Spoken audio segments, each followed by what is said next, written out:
Hi, I'm Morgan Westcott, formerly known as Morgan Geisler. And I'm Severn Suzuki, and we're here to talk to you a little bit about the Real Remake project. So this is a project we're really excited about, and we've gotten a few questions about what it is and why we did this.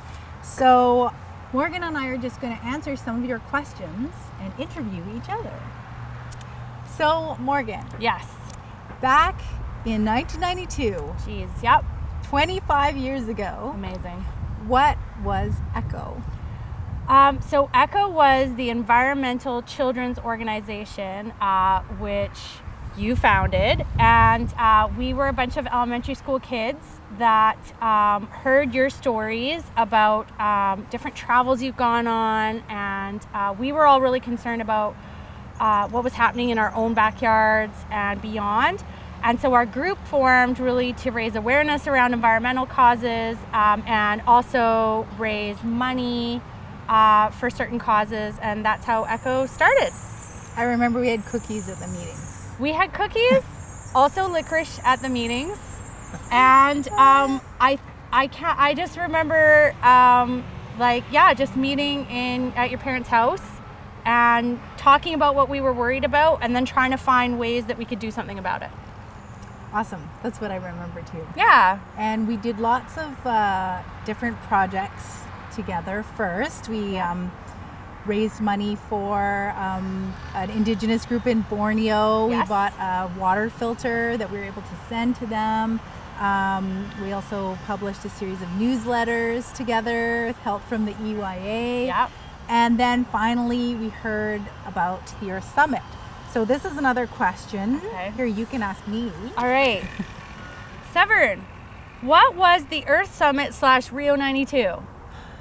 Why, thank you for that question, Morgan. Well, the Earth Summit was a UN gathering. It was apparently the largest gathering of heads of state ever held.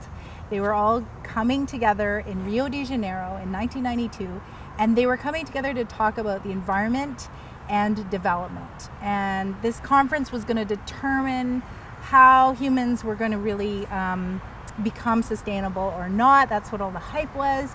And we heard about this conference. We were this tiny group of kids, and we thought, hey, there's going to be all these old men sitting around talking about our future. Yeah.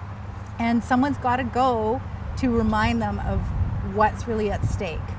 So in my recollection, that was really the intent, this really bold, audacious, crazy idea to go and attend this United Nations gathering. That's what I remember too. The next question says, why did you take it on? And I think, Severn, you just kind of answered that. I just remember us saying, like, why are all these adults going to be standing around talking about our future? And like, we really felt, I think, this urgency, and I know, you bring it up in the speech, but like, you couldn't go fishing anymore because there were tumors in the fish. And at the time there was this big crisis around the ozone layer, and we were being told, you can't play outside anymore because your skin's going to burn off. Mm-hmm.